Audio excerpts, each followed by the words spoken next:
자, 이제 마지막으로 충전부 보입니다. 충전부. 충전부가 뭐냐? 찰충자, 전기전자, 부분 부자예요.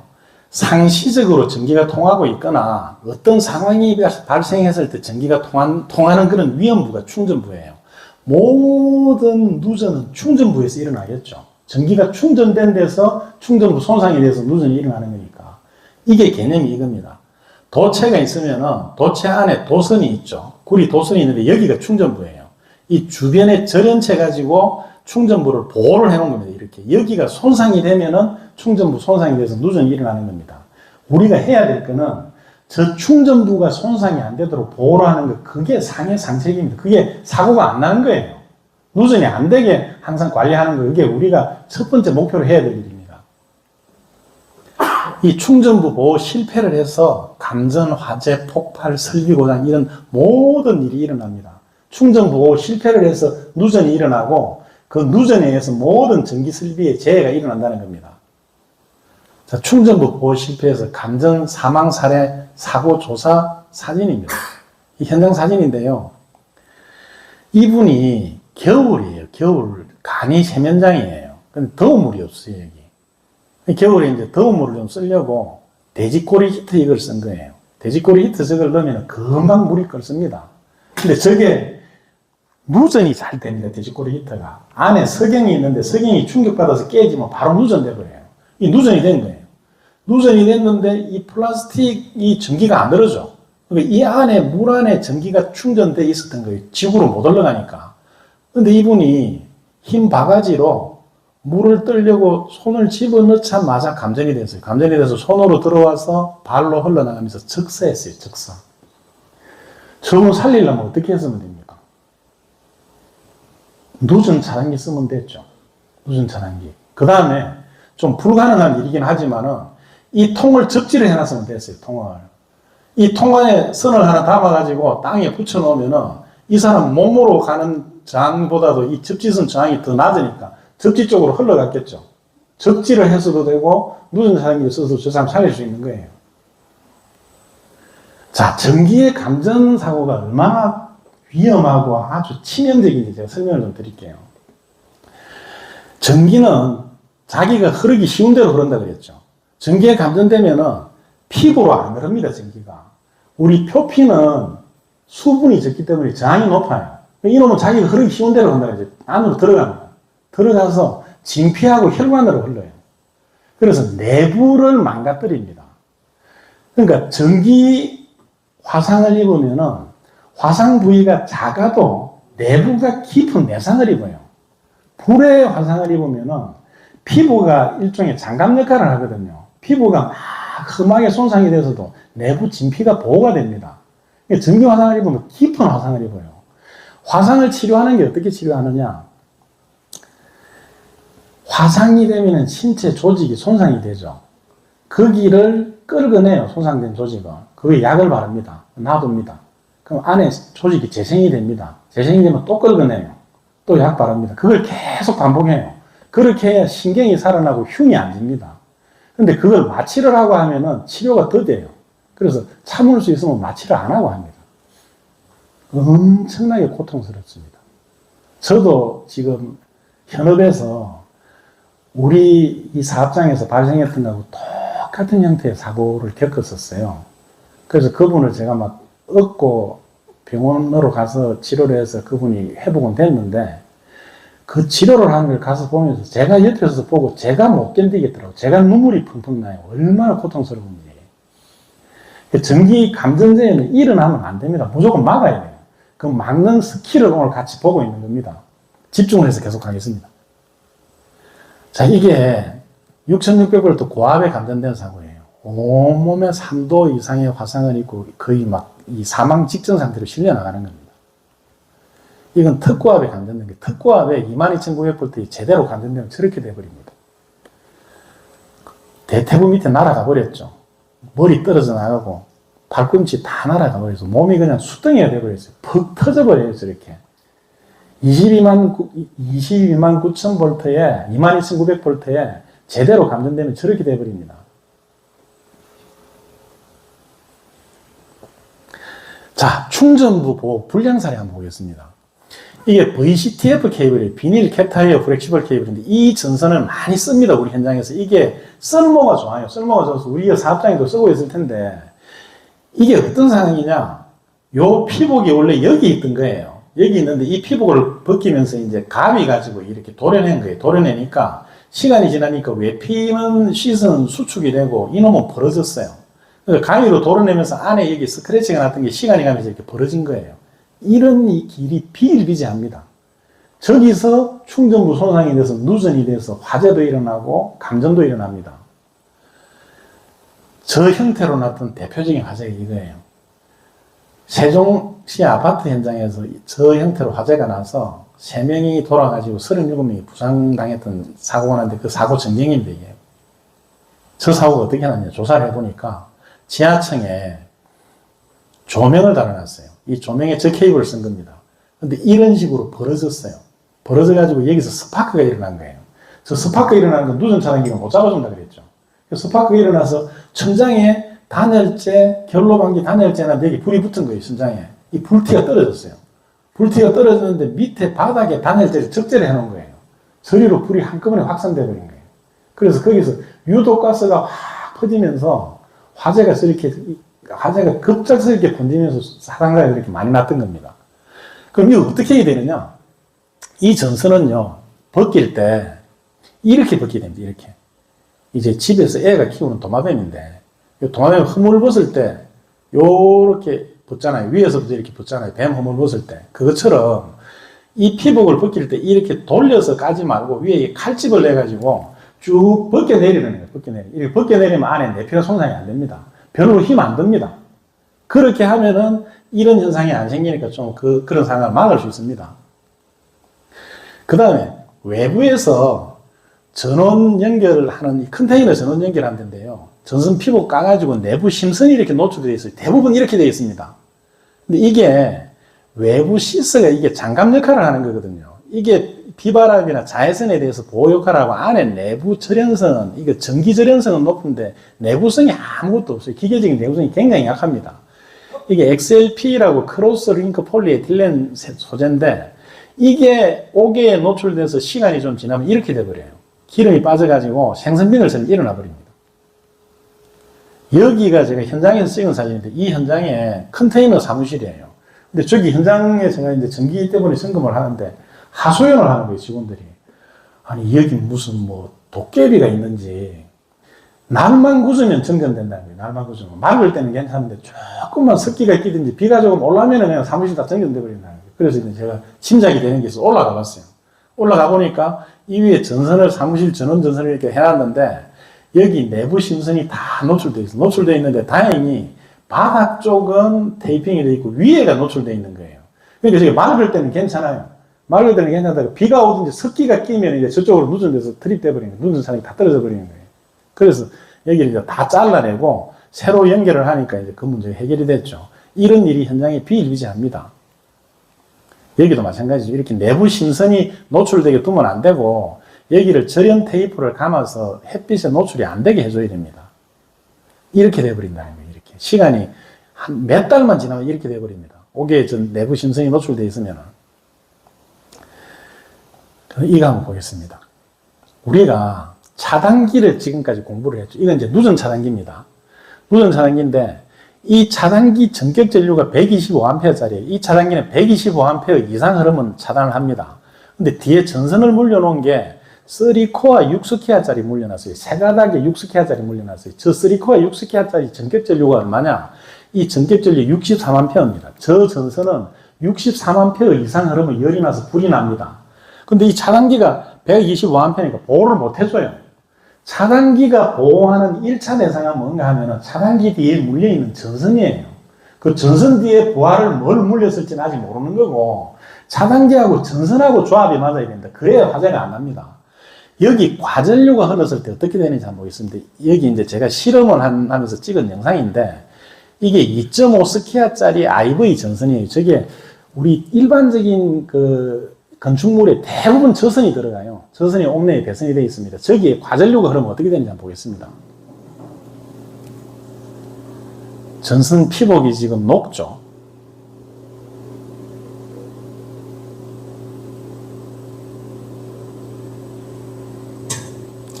전체가 한꺼번에 발화를 합니다. 그리고 저 전선 피복이 IV가 타면서 나오는 연기가 유독가스예요, 유독가스. 이런 이유로, 이게 이제 현장에서 저런 형태로 화재가 난 사진입니다. 저런 이유로 전기 화재가 대형 화재가 되는 거예요. 일반적인 화재는 발화점이 한 군데 있습니다, 발화점이. 그래서 그 화재 감식을 하러 오잖아요. 국가수라든지 소방서에서 오면은 발화점을 찾습니다. 뭐 가지고 찾느냐? 재를 가지고 찾아요. 아무것도 없잖아요. 재를 가지고 찾는데, 저도 이제 그 화재 감식을 몇 번 해봤는데, 재를 가지고 어떻게 찾느냐? 재가 넘어진 방향을 봐요. 그러면 불이 여기서 났잖아요. 그러면 그 재가 전부 그쪽으로 이렇게 엎어져서 절을 하고 있어요. 왕한테 절하는 것처럼, 신하가 왕한테 절하는 것처럼, 불 내줘서 고맙습니다 하면서 그쪽으로 전부 절을 하고 있어요. 그래서 그 길 찾습니다. 그 길 찾아야 이제 원인을 찾을 수 있죠. 왜 그러느냐? 그건 뭐 상식적으로 당연한 거예요. 예를 들어서 여기, 이게 이제 어떤 가구라고 생각하자고요. 불이 저기서부터 다 옵니다. 그럼 불이 처음에 붙을 때는 불이 약하지만 이 플래시오버가 지나면 엄청나게 화염이 강하거든요. 그럼 화염이 강하게 이리 오면은 앞에가 타겠죠. 그럼 뒤에, 프레임이 뒤에 남아있잖아요. 무게중심이 앞으로 쏠리잖아요. 앞으로 넘어지는 거예요. 그래서 전부 불이 오는 그쪽으로 넘어져 있는 그걸 가지고 발화점을 찾습니다. 근데 전기화재가 나면요, 발화점을 못 찾아요. 왜 그러느냐?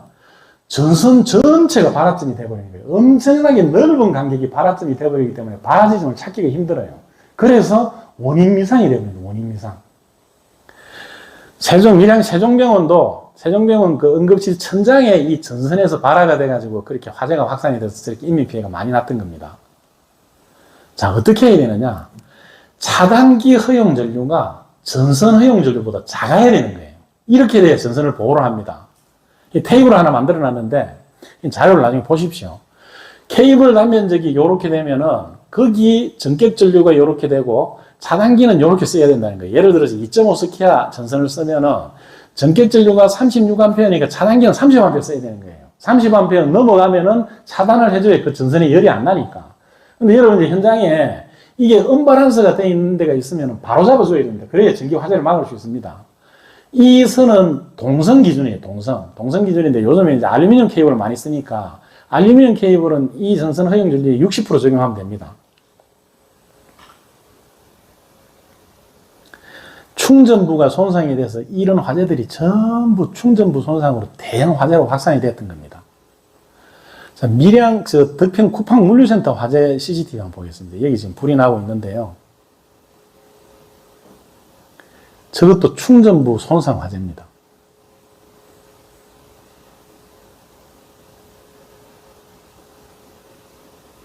엄청난 피해가 났죠. 이게 이 덕평 물류센터 구조가, 건물 구조가 메자닌 구조였어요. 메자닌 구조. 메자닌 구조가 뭔가 하면은, 원래 이게 층고가 굉장히 높아요, 물류센터는. 층고가 굉장히 높은데, 층고가 한 9m 정도 되는 걸 반을 자른 거예요. 반을 잘라서 4.5m의 바닥을 하나 만들어서 복층을 만든 거예요. 복층을 만들다 보니까, 여기 콘센트가 없잖아요.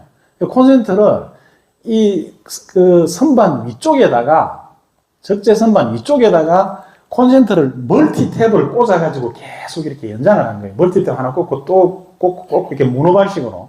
그래서 그 끝에 멀티탭에서 충전부가 손상이 돼서 이게 합선이 된 거예요. 합선이 되면서 이렇게 열이 이만큼 스파크가 발생해도 전류가 그렇게 많지 않다 그랬잖아요. 누전도 아니고 과전류도 아니니까 차단을 못 해가지고 이렇게 불이 난 겁니다. 자, 이게 충전부 보호 상태를 보는 게 뭐냐. 전원선이 있죠. 전원선 플러그 코드가 있고 접지선이 있죠. 이 절연저항계라고 여기 사이에 저항을 재는 장비예요. 이 저항을 쟀을 때 외함하고 접지선은 0이 나와야 되죠. 여기 연결되어 있으니까. 여기하고 여기 찍으면 0옴 나와야 됩니다. 정상적으로 연결되어 있으면. 그 다음에 여기하고 여기는 분리되어 있어야 되죠. 전원측하고 이 외함하고는. 이 분리되어 있는 게 1메가옴 이상 나와야 됩니다. 1메가옴. 저기 예전에는 뭐 그 0.2메가, 뭐 0.3메가 이렇게 값이 낮았는데 전부 지금 1메가로 바뀌었어요. 규정이 바뀌면서 1메가가 값이 적을 것 같은데 메가가 100만입니다. 100만. 100만 옴 이상 나와야 안전하다는 거예요. 설비를 운영을 하면서 우리가 220V 쓸 때 여기하고 여기 사이 저항을 쟀을 때 100만 옴 이상 나와야 안전하게 쓸 수 있다는 거예요. 자, 그 다음에 이제 용접기를 쓰신다 그래서 제가 용접기 쪽에 내용을 좀 보겠습니다. 한번 끊어주시죠. 자, 용접기를 우리가 쓰는데요. 전기 용접기를. 용접기의 위험 요인이 많아요. 감전 위험 요인도 있고 화재 위험 요인도 있습니다. 그걸 제가 쭉 오늘 정리를 좀 해드릴게요. 용접기의 종류와 용접 방법입니다. 용접기는 뭐 교류 아크 용접, DC 인버터 아크 용접, 여러분들이 이걸 많이 쓸 거예요. 지금 DC 인버터 아크 용접. 이게 이제 범용하고 있으니까. 그 다음에 마그, 미그, 티그, 플라즈마 이런 용접이 있는데 모든 용접기의 원리는 똑같습니다. 용접이 뭐냐? 전기회로가 있어요. 전기회로가 전기가 흐르죠. 이렇게 우리가 지금까지 배웠던 것처럼 플러스에서 마이너스로 전기가 흐르죠. 전자가 분리되다가 합쳐지죠. 근데 합쳐지는 길을 만들었다가 길을 끊어요. 일부를 끊어요. 일부를 끊으면 여기서 스파크가 일어나죠. 그 스파크가 아크잖아요. 아크. 그 아크 온도가 5000도 정도 됩니다. 5000도니까 모든 걸 다 녹일 수 있어요. 그 아크를 만들어서 모재를 녹이는 거예요. 용접에서 붙여야 되는 거를 용융을 시켜서 접합을 시키는 거. 그게 용접이에요. 모든 전기 용접의 원리가 똑같습니다. 아크를 만들어서 모재를 용융시켜서 접합시켜서 용접이라고 해요. 용접. 근데 여기서 전격 차단기라는 게 있어요. 이 전격 차단기가 전격 방지기가 충전부를 보호하는 거예요. 충전부를 보호. 그게 뭐냐? 많은 용접기가 있는데 다 몰라도 됩니다. 용접기의 종류는 크게 두 가지로 나눠져요.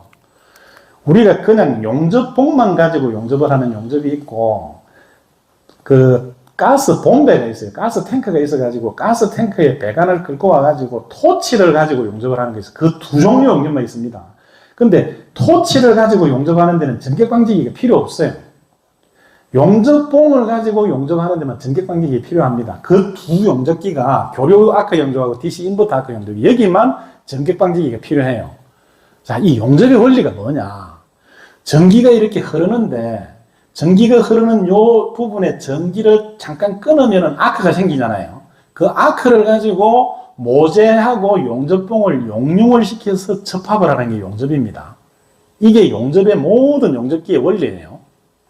그런데 여기서 이 용융을 시켜서 접합을 하는데 금속이 용융이 되면은 굉장히 약해져요. 그 상태에서 공기하고 접촉을 하면 공기 중에는 산소가 있어요. 18%에서 23% 되는 산소가 있는데 이거하고 접촉을 하면서 산화가 되버려요. 거기가 부식이 되버려요. 그러면 그 용접한 용접부 안에 그 산소 기포가 들어가 버리면 굉장히 그 부분이 약해집니다. 그래서 가스를 가지고 쏴주는 거예요. 산소하고 접촉이 안 되도록. 그 가스를 가지고 쏴주는 게 아크 용접기는 어떻게 하는 건가 하면은 아크 용접기 용접심이 있고 이 바깥에 피복이 있어요. 피복이 이렇게 하얀 피복이 있죠. 이 피복이 탑니다. 용접을 하면서. 타면서 가스를 만들어서 이렇게 덮어주는 거예요.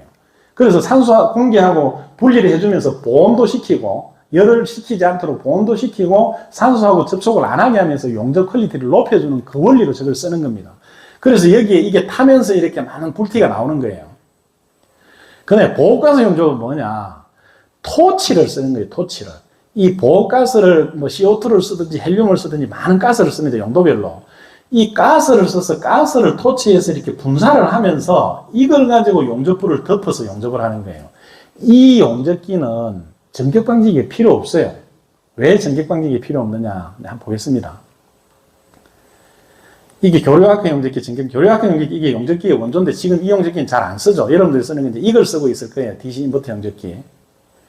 자, 이 전격방지기가 뭐냐?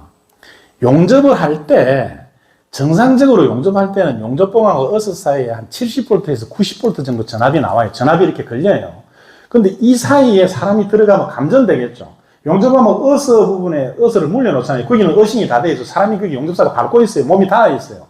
그 상태에서 용접기 홀더 쪽에 90V 걸리면 거기 접촉하면 바로 감전이에요.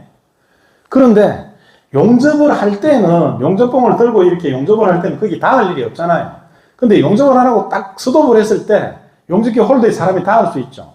그러면 감전되는 거예요. 그래서 전격방지기는 용접을 할 때는 70에서 90V를 만들어주고 용접이 딱 멈추면은 이걸 한 25V로 다운시켜버리는 거예요. 용접이 멈추면은 전압을 확 낮춰버리는 거예요. 그래서 사람이 접촉해도 감전이 안 되게. 그걸로 화재를 막고 감전을 막는 거예요. 그게 홀더 쪽에서 어딘가 이렇게 올려놨는데 거기 스파크가 일어나면 불이 날 수 있죠. 사람이 닿으면 감전될 수 있죠. 그게 전기방지기입니다. 그게 전기방지기. 근데 이 교류 아크 용접기하고 DC 인버터 아크 용접기는 이 용접봉을 가지고 용접을 하기 때문에 사람이 갖다 대야 전기가 흘러요. 갖다 대야 용접기 전원은 계속 들어와 있는 거고, 갖다 대면 전기가 흐르고 떼면은 이제 해제가 돼서 전기방지기 동작에서 전압이 떨어지는 이렇게 동작을 해요.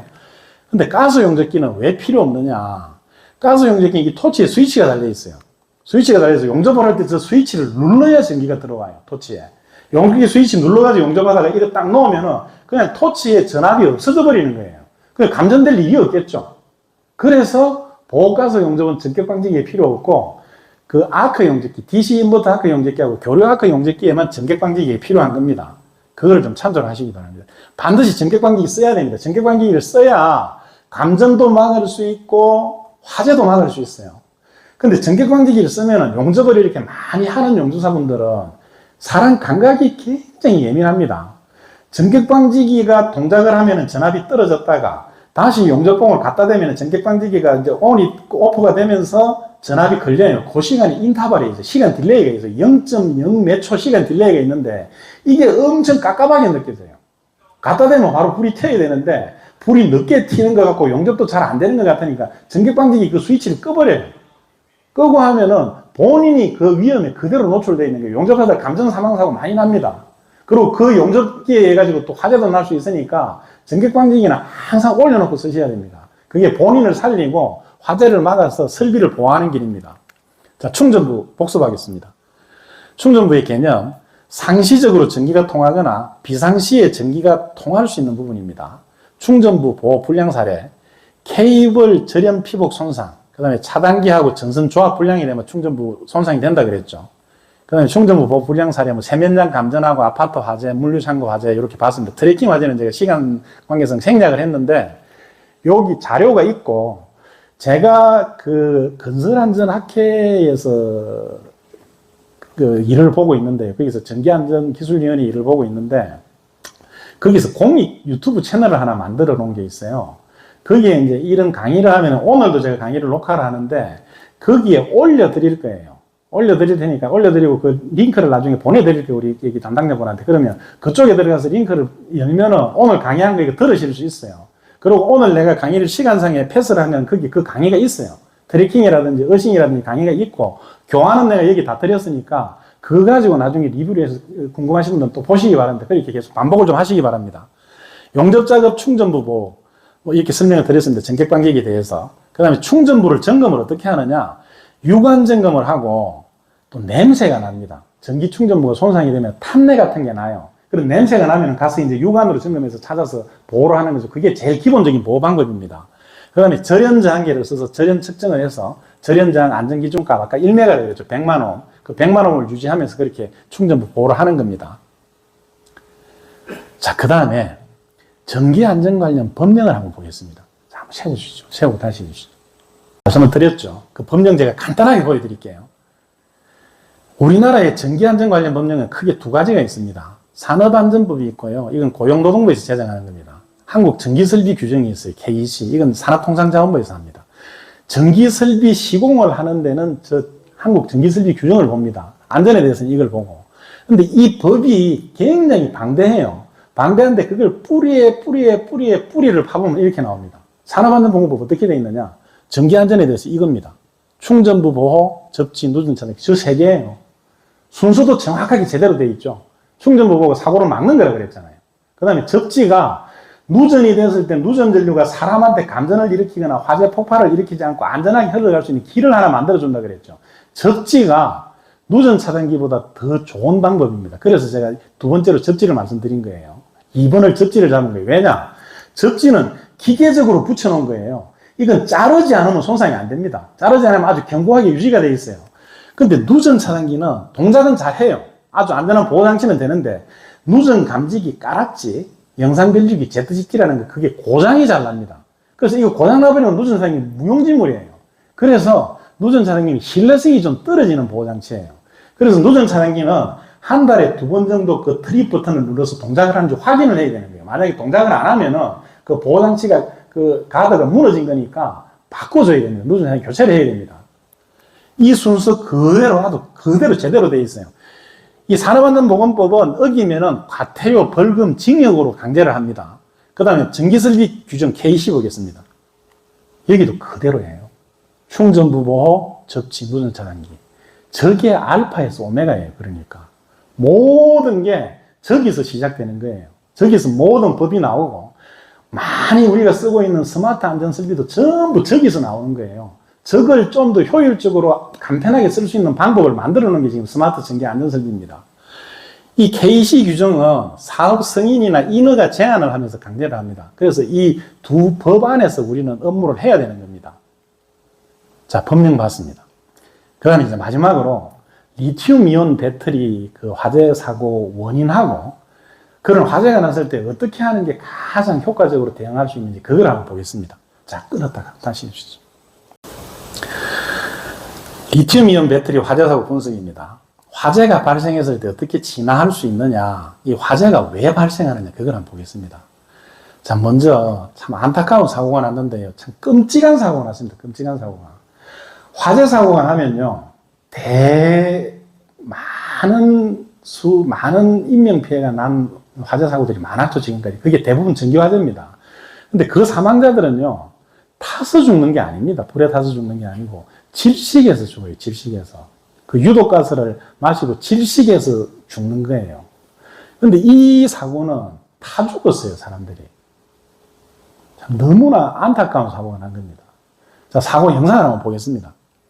리튬 배터리는 상온에서는 작은 배터리에 불과하지만 열을 만나면 폭탄처럼 변하기 때문입니다. 그런데 이런 게 35,000개 이상이 있었으니 그대로 연쇄 폭발이 일어난 거죠.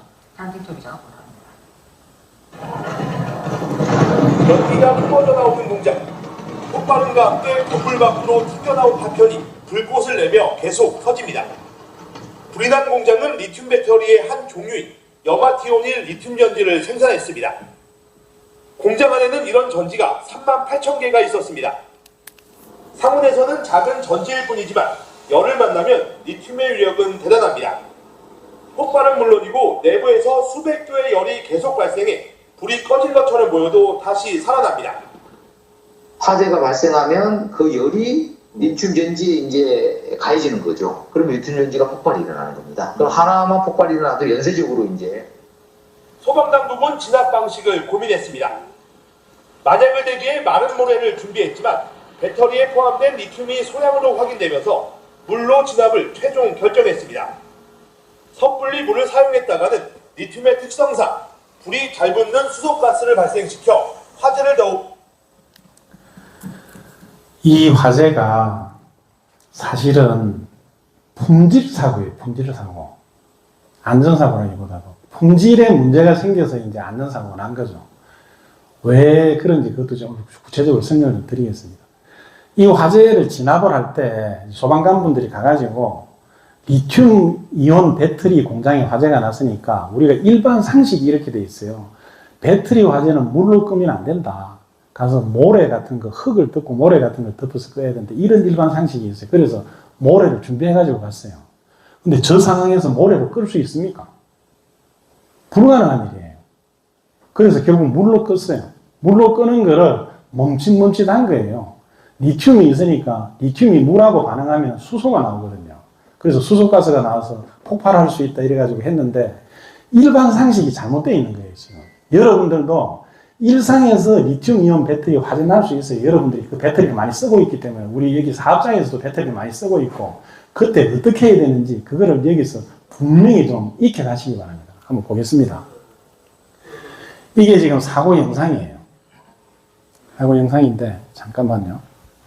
잠깐 한번 멈춰 주시죠. 아예 세우지 말고 잠깐 정지. 자, 이게 보겠습니다. 발화하는 그 CCTV 영상 중에서 제일 상황을 잘 볼 수 있는 영상을 제가 가져왔어요. 발화를 해서 42초 지나서 농연 상태가 되어버렸어요. 농연이 뭔가 하면 저게 이제 그 소방에서 쓰는 용어인데 깜깜한 연기예요. 연막탄 같은 연기예요. 앞이 전혀 볼 수 없는 그런 연기예요. 42초 만에 그렇게 되어버렸어요. 한번 보겠습니다.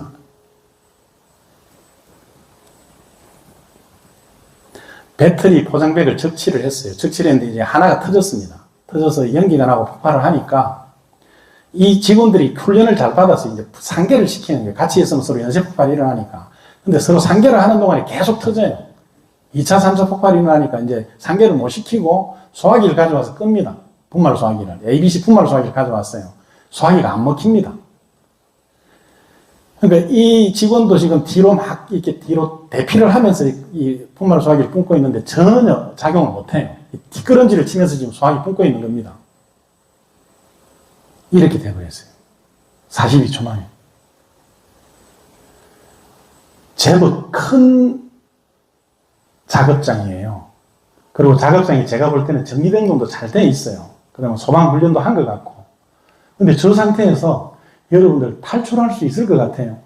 여기 지금 이 강의실에서 이 강당에 화재가 났을 때 여러분 탈출할 수 있을 것 같습니까? 탈출 못 합니다. 훈련이 안 돼 있으면 탈출을 못 해요.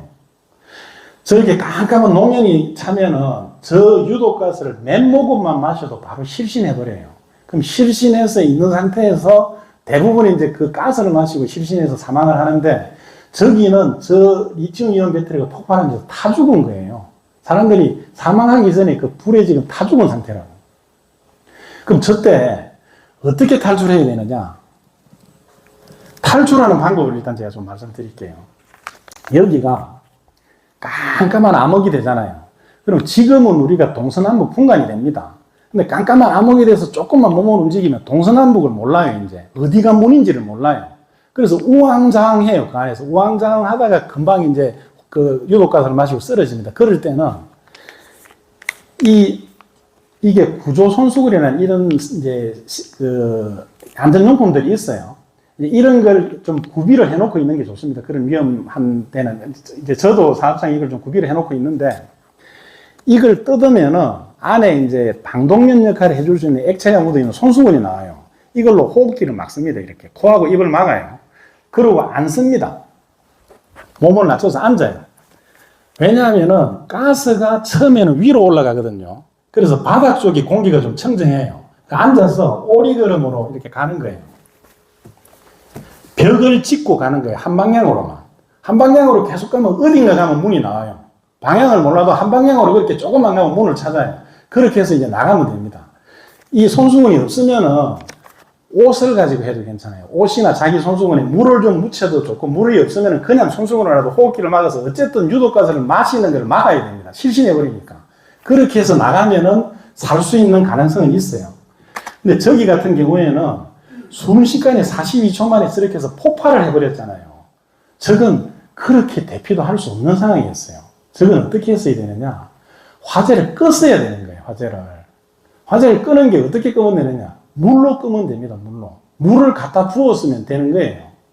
소화전이 있잖아요, 안에. 소화전을 끌고 와서 뿌렸으면 제일 좋고, 그게 아니더라도 양동이 물이라도 갖다 부었으면 되는 거예요. 그게 일반 상식이, 리튬이온 배터리는 물 부으면 안 된다는 그 상식이 있으니까 직원들이 그렇게 훈련을 안 받았을 거라는 거죠. 자, 한번 보겠습니다. 제가 왜 그 말씀 드리는지. 배터리, 리튬이온 배터리 구조를 제가 보여드릴게요. 이 리튬 배터리는 1991년에 소니에서 만들어서 상용화되었습니다. 이게 특성이 좋아서 아주 대부분 지금 리튬이온 배터리 많이 쓰고 있죠. 이렇게 되어 있는 거예요. 플러스 그걸 리튬을 씁니다. 리튬을. 그 마이너스 그게는 뭐 탄소도 쓰고 여러 가지를 써요. 이렇게 하면서 아까 전기는 이별과 그리움과 재회의 에너지라 그랬죠. 이별을 시켜놓은 거예요. 플러스 전기, 마이너스 전기를 이쪽 저쪽으로 계속 분리를 시켜놓은 거예요. 그럼 서로 끌어당기는 힘이 생기겠죠. 여기서 못 합쳐지게 분리막으로 막아놨어요. 분리막으로. 그리고 바깥으로 전선을 이렇게 연결을 시켜요. 그리고 이쪽으로 흘러가는 거예요. 이쪽으로 흘러가면서 다시 재회를 하는 거죠. 여기에 전기 설비를 연결해서 쓰는 게 저게 리튬이온 배터리예요. 근데 저기 사고가 어떻게 난 거냐? 이게 터진 거예요. 가운데 분리막이. 저 분리막이 터지는 거는 충격을 받든지 열을 받으면 터져요. 저 리튬이온 배터리는 저기는 아리셀은 그 1차 전지 생산하는데요. 1차 전지. 1차 전지는 충전이 재충전이 안 되는 전지예요. 2차 전지는 우리 핸드폰 배터리처럼 충전했다가 쓰고 다시 충전하는 그 전지가 2차 전지. 1차 전지는 한번 완충전해서 우리가 그 편의점에서 사는 그냥 배터리 건전지. 그러니까 여기는 배터리 충전되는 게 90% 이상 충전돼서 나와요, 제품이. 근데 우리가 2차 전지는 출고가 될 때 한 50%만 충전돼서 나와요. 그래서 와서 이제 충전해서 쓰면 되니까 이건 90%니까 압이 굉장히 높잖아요. 굉장히 이게 위험도가 높은 전지예요. 그런데 이게 뭔가 품질상의 결함으로 인해 가지고 품질상의 문제를 이게 하나 깨진 거예요. 배터리 하나가. 이게 깨져서 처음에 발화를 했죠. 엄청나게 열이 납니다. 이게 왜 열이 나느냐? 누전 합선된 거예요. 정상적으로는 1위 전기가 흘러야 되는데 여기 깨져서 누전 합선된 거예요. 그러니까 엄청난 전류가 흐르겠죠, 한꺼번에. 그러면서 순식간에 몇백도 온도가 올라가는 거예요. 그러면 그 옆으로 그 열이 전달이 되면서 그 옆에 배터리 분리막이 또 터지는 거예요. 그래서 연쇄적인 폭발이 일어나는 겁니다. 그래서 아까 그 직원들이 터지는 걸 보고 와서 그걸 배터리를 분산을 시키려고 막 했잖아요. 그 훈련을 받은 거예요.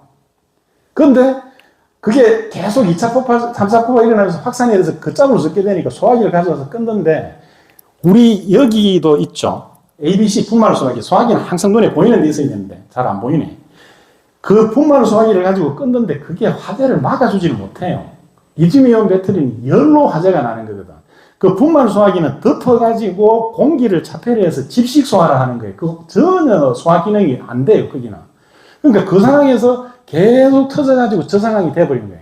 물을 갖다 부었으면 되는 거예요, 물을. 물을 갖다 부었으면 저만큼 확산이 안 되는 거예요. 왜 물을 부으면 되는지 그걸 제가 말씀드릴게요.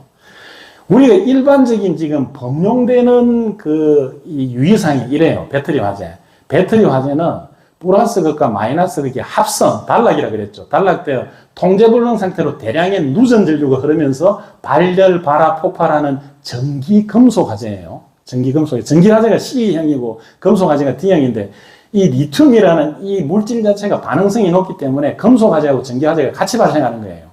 이렇게 이제 정의를 하고 있는 거예요. 전기 금속 화재다. 그 다음에 리튬이 물과 접촉하면 폭발적인 반응이 일어나면서 폭발성 수소가스가 나온다. 이게 그 반응 시기에 수소가스가 나와요, 실제로. 그래서 물을 뿌리는 주수소화 시 물이 전류의 통전 경로를 형성해서 화재가 확산되고 감전될 수도 있고, 그 다음에 폭발성 가스가 발생해서 2차 폐해를 유발한다. 그러니까 물로 끄면 안 된다. 이렇게 돼 있는 거예요. 근데 오늘 우리가 누전 배웠죠, 누전. 전기가 누전된 전기가 어떻게 흐른다 그랬죠? 가장 자기가 흐르기 쉬운 길로 흐른다 그랬죠. 저항이 가장 작은 대로. 여기가 터져버렸어요, 이미. 그럼 저항이 가장 작은, 저항이 거의 없는 경로가 형성돼서 이놈이 서로 지금 그리움의 에너지가 지금 다시 재회를 하기 시작한 거예요. 여기 물을 부어도, 바깥에 물을 부어도 바깥으로 안 흘러나옵니다. 왜냐하면 물로 흘러가는 게 저항이 더 높잖아요. 저항이 훨씬 낮은 길이 있는데 안 간다는 거예요. 그래서 물 부어도 괜찮은 거예요. 물 부어도 감전사고 안 일어납니다. 누전도 안 되고. 그 다음에 여기 이렇기 때문에 소화기, 방화사나 모래 등을 사용해서 산소 차단을 하고 질식하는 이 소화 방법을 써야 된다는 이 얘기가 이제 일반적인 얘기예요. 밑에 이제 충전망대는 배터리가 플러스 전기, 마이너스 전기를 분리했다가 서서히 이렇게 합쳐지게 하면서 쓴다는 그 설명입니다. 나중에 설명 좀 자세히 보시기 바랍니다. 이게 일반적인 지금 상식이에요. 그래서 리튬이온 배터리 화재 발생하면 물 못 붓는 거예요. 여러분들도 지금 이제 저 상식이 교육이 돼 있으니 배터리 화재 발생해도 이거 물 부으면 안 되는다고 멈칫멈칫 할 수 있다는 거예요. 그러면 저렇게 이제 그 화재가 더 확산이 될 수 있는 거죠. 리튬의 이온 배터리의 안전성을 개선을 한 게 이제 이게 있습니다. 전고체 배터리. 이게 왜 위험한가 하면은 여기 전해액이 액체예요. 플러스하고 마이너스하고 분리하는데 여기 액체 전해액이 들어있고 이제 분리막이 들어있으니까 액체가 약하니까 충격을 받든지 열을 받으면 저게 깨져버리는 거예요. 근데 이걸 개선을 한 게 이제 전고체 배터리라는 게 나왔어요. 이게 온전연자, 이 구들 고자죠. 이게 액체가 아니고 전체가 고체예요, 고체. 고체로 돼서 아주 내구성이 견고해요. 충격이나 열에 아주 강한 배터리가 전고체 배터리예요. 저희 이제 우리나라에 삼성 SDI 같은 이런 데서 저 전고체 배터리를 엄청 개발을 하고 있어요. 저기다가 엄청 투자를 하고 있는데, 이 사고가 지금 다 조사가 돼가지고 오픈되고 나면은 리튬이온 배터리 이 위험성 때문에 전고체 배터리 이걸 사람들이 많이 쓰려고 할 수도 있어요. 이 견고하고 안정적인 분리막이 있는 곳인데 이것도 아직 완전하지 않아요. 완전하지 않아서 이제 기술 개발을 하고 있는 단계입니다. 밑에 이제 그 내용 설명드린 거고. 자, 이 영상을 한번 보겠습니다. 이게 이제 배터리 화재가 난 거를 소방대에서 실험을 한 거예요. 실험을 한 영상을 보고 제가 말씀드릴게요. 전기차 배터리로 실험을 해봤습니다. 배터리 온도를 계속 올린 지 1시간. 표면이 부풀고 해안가스가 피어오르더니 불기둥이 솟아오릅니다. 먼저 일반 분말 소화기로 화재 진압을 시도했습니다. 불이 꺼지는가 싶더니 15초 만에 불길이 살아나면서 곧바로 다시 화염이 솟구칩니다. 소화기 한 통을 더 뿌려봐도 소용이 없습니다. 불꽃이 다시 살아났고 2차, 3차로 다시 분말 소화기로 진압을 하였으나 다시 불꽃이 살아나요. 전기차에 쓰이는 리튬이온 배터리의 열폭주 현상 때문입니다. 처음 불이 난 배터리가 주변 배터리 온도를 급상승시키며 연쇄 폭발하는 겁니다. 리튬이온 배터리 안에서 발생해보는 급격한 열전달 또는 열 상승은 막을 수 있는 냉각 소화의 효과는 하나도 없습니다. 이번엔 물을 뿌려봤습니다. 곧 불길이 잡히고 다시 살아나지도 않습니다. 소화기로 끈 이쪽 배터리는 형체를 알아보기 어려울 정도로 완전히 타버린 반면 물로 끈 배터리는 상대적으로 덜 탄 모습을 볼 수 있습니다. 배터리 온도를 낮춰서 더 이상 다음 배터리, 그 다음 배터리로 화재가 전파되는 걸 막는 냉각 소화가 주요한 방법이 되겠습니다. 다만 이때도 상당한 양의 물이 필요하다는 게 문제입니다. 저는 이제 전기차가 화재가 나면 전기차는 그 전기차 사람 앉는 자리 밑에 있잖아요. 그러니까 전부 배터리예요. 배터리가 엄청나게 들어가 있어요. 근데 저기 이제 불이 붙으면은 그건 감당할 수 없는 상태가 되는 거예요. 그러니까 엄청난 물을 부어내서 저 전기차 화재가 나면 이제 해외에서는 어떻게 하는가 하면은 바깥에 격벽을 만들어 가지고 물을 부어 가지고 물에 잠궈 버려요. 전기차가 물에 잠기도록 그렇게 해서 끕니다. 우리나라에도 이제 저걸 좀 전기차가 아파트 지하 주차장에 전기차 충전을 하면서 화재 사고가 나는 그런 우려가 있으니까 그럴 경우에 전기차 밑으로 이렇게 그 설비를 보내가지고 노즐을 가지고 전기차 밑에 거기를 뚫어서 배터리 쪽으로 바로 물을 분사해서 끄는 그런 기술이 지금 개발이 됐어요. 그렇게 해서 이제 아파트에 설치를 하고 있습니다. 자, 계속 가보겠습니다. 자, 이 영상 한번 보겠습니다. 이게 지금 금속 화재입니다.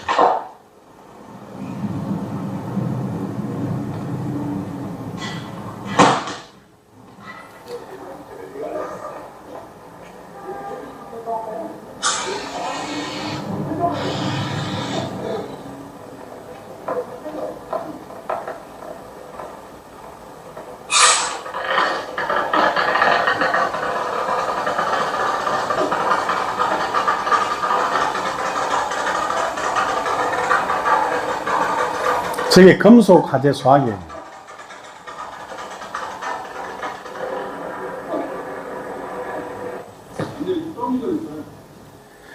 제가 다른 영상을 하나 보여드릴게요.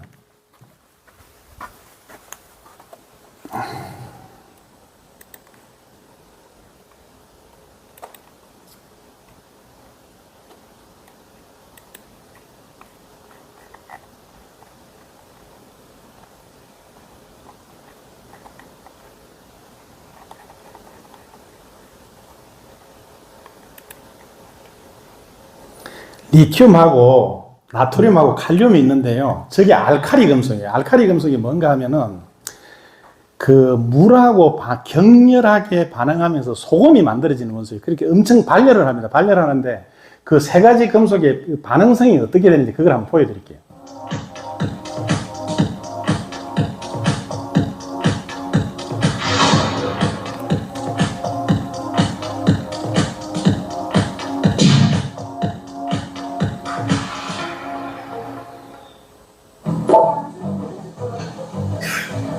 리튬을 물에 넣으면 이렇게 수소가 나옵니다.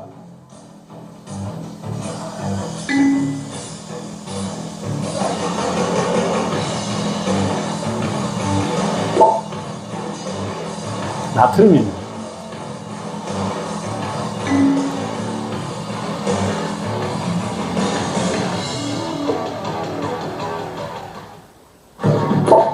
나트륨 좀 큰 덩어리 가지고 실험을 한번 해보자면.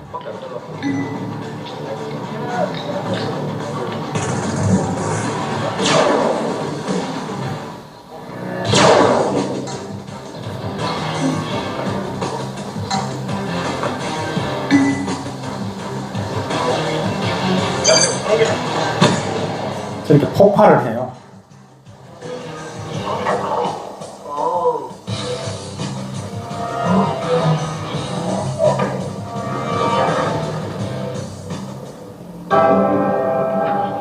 칼륨 보겠습니다.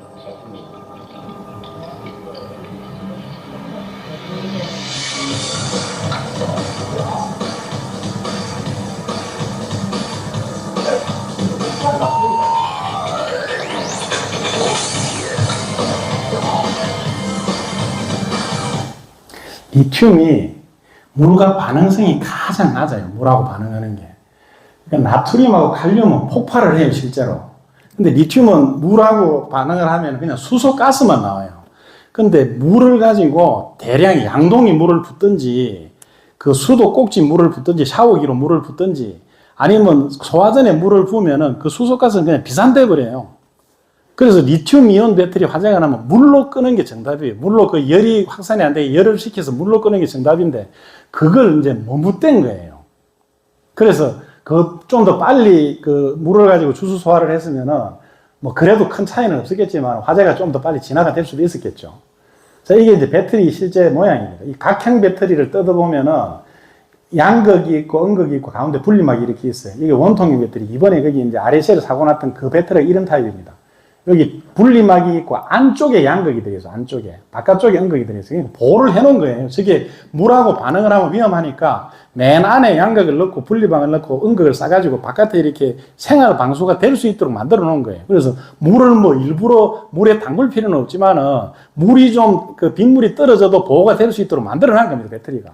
그러니 이 파우치형 배터리도 양극이 있고 음극이 있고 가운데 분리막이 있죠. 배터리 구조가 이렇게 되어 있습니다. 결론은 뭐냐? 리튬 배터리 화재 때 물로 끄라는 거예요. 물로. 리튬 배터리 화재 소화기가 있어요. 리튬 배터리 화재 소화기 나와 있는 게 있으니까 그거 이제 차선책으로 그거를 쓰고 그게 이 리튬 배터리가 많이 있으면 이걸 준비해 놓는 게 좋겠죠. 그다음에 금속 소화기 요순수로 쓰는 겁니다. 이게 이제 실무에 적용될 수 있는 유의사항을 제가 새로 만든 거예요. 배터리 화재는 플러스 극과 마이너스 극이 합선되어 통제불능 상태로 대량의 누전 전류가 흐르면서 발열, 발화, 폭발하는 전기 금속 화재는 맞아요. 근데 가스 발생량이 많지 않습니다, 수소가. 그 물을 뿌리면은 누전이 된다 그래도 통전 경로는 형성이 안 됩니다. 통전 경로는 내부에 이미 형성이 되어 있기 때문에 바깥으로 누전되지 않아요. 그러니까 물 뿌려도 전기가 흘러나와서 누전 감전되는 거 없다는 거예요. 분말 소화기 효과가 없고 방아쇠 사용하는 게 현실적으로 어려워요. 그래서 결국 주수 소화 또는 금속 화재 소화기 이걸 쓰는 거예요. 이걸 쓰는 게 제일 좋다는 거예요. 그 다음에 제가 꼭 보여드릴 것만 좀 보여드리고 넘어가겠습니다. 소화기가 어떤 소화기가 있느냐 국내에 소화기가 이런 종류가 있어요. 이게 이제 그 ABC 분말 소화기가 ABC죠. ABC 분말 소화기가 전기 화재하고 유리 화재 일반 화재 다 효과가 있는데 이 리튬 그 이온 배터리 화재는 금속 소화기 이걸 써야 되는데 금속 소화기가 지금 아직 기술 기준이 확정이 안 됐어요. 저걸 이제 기술 기준을 받으려고 올려놨는데 근 1년이 지났는데 아직 확정이 안 돼서 뭐 8월이나 올 8월이나 9월쯤 되면 저게 확정이 돼서 어떻게 세팅이 될 수도 있는데 이게 아직 심사 중입니다. 그다음에 리튬 전지 화재에 대한 효과가 없고 ABC 소화기는 리튬 전지 화재용 이 배터리 그 화재용 소화기는 나와 있는데 국내 시험 기준은 없어요.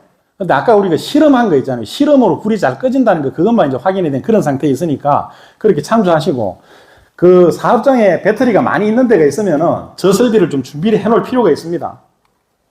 다시 돌아가겠습니다.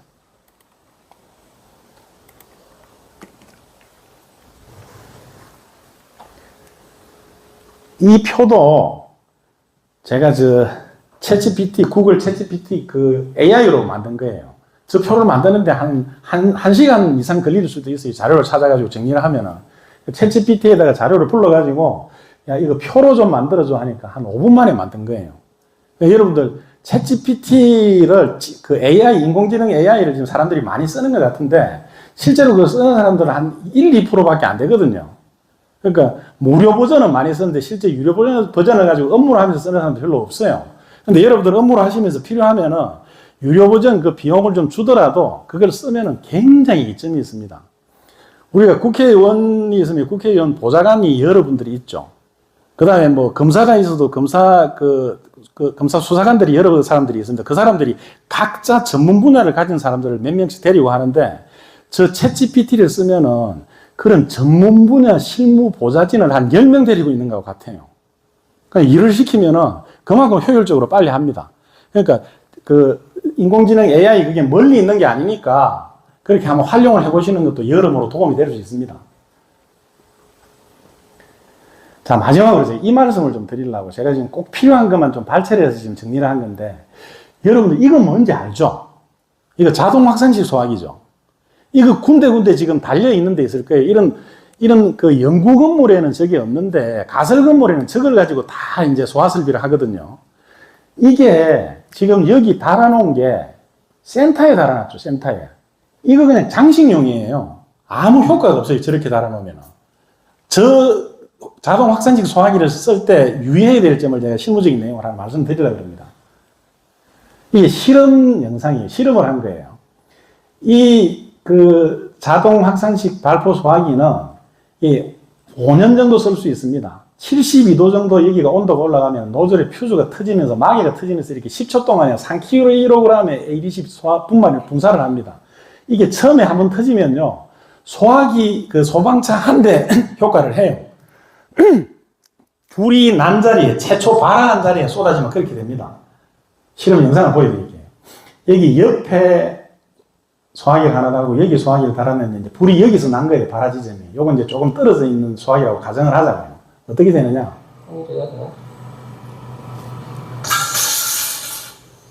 엄청난 위력을 발휘를 합니다.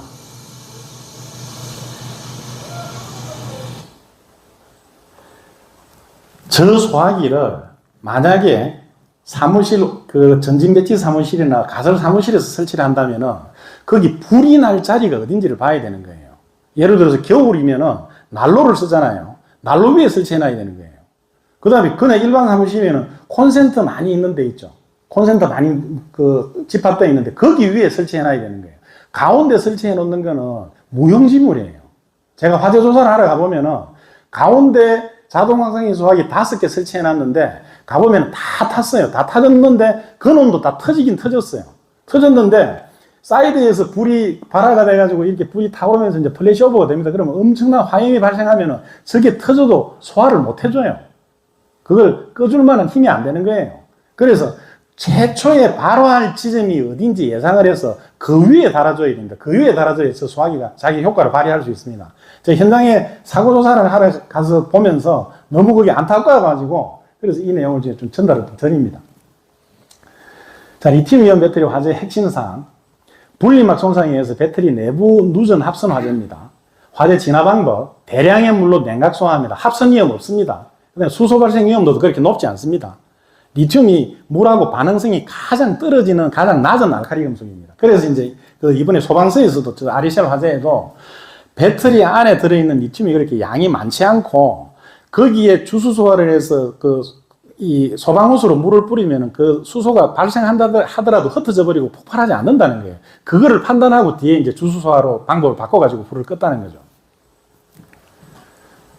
전기 화재, 리튬 배터리 화재 소화기, 금속 화재 소화기 T금, 요걸 써서 이건 어떤 역할을 하는가 하면은 저 리튬 배터리 소화기나 금속 화재 소화기는 이런 기능을 하는 거예요. 그걸 쏘면은 냉각을 시켜요. 불이 난 부분을 냉각을 시키면서 그 표면에 피막을 만들어요, 피막을.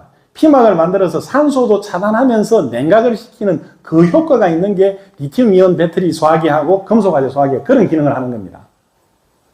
자, 이제 마지막 정리하겠습니다. 이 황소가 한 마리 있는데요. 꽃비를 채워놨죠. 근데 저 황소 꽃비를 왜 채웠느냐? 사실은 저 꽃비를 가지고 저 황소를 보호하려는 거예요. 저 꽃비가 없으면 저 황소가 막 천방지축으로 뛰어가지고 어디 뭐 낭떠러지 떨어질 수도 있고 전기에 감전될 수도 있고 차에 받칠 수도 있고 그렇잖아요. 그래서 보호를 하려고 꽃비를 채워놨는데 이 꽃비 채워놓은 것 때문에 소가 막 자기 혼자 이렇게 저 줄을 목에 감아가지고 질식해서 죽고 하는 이런 사고도 납니다. 이 완전한 방법은 아니라는 거예요. 이 꽃비를 채우는 게. 그러면 이 소를 보호하는 가장 확실한 방법이 뭐냐. 이런 넓은 들판을 주는 거예요. 넓은 들판을. 천방지축으로 아무리 뛰어다녀도 안전하게 위험 요소를 없애주는 거예요. 그 위험 요소를 없애는 게 우리가 오늘 안전 강의를 하고 있으니까 이제 두 가지만 말씀드릴게요. 안전공학에서 이걸 합니다. 풀 프로프하고 페일 세이프를 해요. 풀이 이게 바보죠, 바보. 바보를 보호한다는 거예요. 휴먼 에러를 보호한다는 거예요. 이 사람이 진짜 어리석고 멍청하고 위험론을 몰라가지고 사고를 내도 그 사람을 보호해 주는 거예요. 그게 첫 번째 풀 프로포고, 페일 세이프는 고장이 났을 때 안전한 장소로 갈 수 있도록 하는 거예요. 예를 들어서 엘리베이터 고장 나면은 가장 가까운 층에 가서 문이 열리고 스톱합니다. 그게 페일세이프예요. 그 두 개가 다 적용돼서 나온 게 이거예요. 이 풀프로프를 예를 들면 이해를 돕기 위해서 우리가 냉온수기 있죠. 냉온수기 정수기 가면은 냉수는 그냥 손 밀어 넣으면 물이 나오죠. 근데 온수는 그냥 안 나오잖아요. 온수는 저 위에 빨간 보탄을 누르고 컵을 갖다 대 나옵니다. 저게 풀프로프예요. 평상시에 사람이 이게 의식이 아주 차분할 때는 거기 뜨거운 물인 줄 아니까 조심을 하는데 뭔가 멘붕 상태가 돼가지고 무의식적으로 이게 손을 밀어 넣었을 때 화상을 입을 수 있으니까 그럴 때도 손을 밀어 넣으면 물이 안 나오면 쳐다보고 아 이거 눌러야지 하고 누르면은 조심을 하잖아요. 그렇게 보호를 해주는 그 개념이 풀프로프입니다. 그런데 이 세 개가 다 적용된 게 전기 작업에서는 이거예요. 충전부 보호, 보호접지 접속, 누전 차단기 사용. 저 세 개를 잘 지키면은 어떤 위험한 상황이 있어도 사람을 보호를 해줍니다. 그게 오늘 우리가 최종 도착한 학습의 목표 지점이에요. 자, 아까는 잘 모르면서 따라했지만은 이제 그 마음의 정립이 됐다고 보고 한번 따라하고 마무리하겠습니다. 자, 충전부. 제가 교육을 잘못한 것 같아요. 전혀 전달이 안 된 것 같은데. 1시간 더 할 수 있습니다. 자, 다시 따라하겠습니다. 충전부. 보호접지 접속. 누전 차단기 사용. 저게 전기 안전의 알파에서 오메가입니다. 자, 여기까지 강의 마치고 혹시 오늘 얘기했던 것 중에서 아니면 다른 거라도 뭐라도 괜찮아요. 안전 쪽에 궁금한 사항이 있으면 질의응답하는 시간 잠깐 가지겠습니다. 세워주시죠.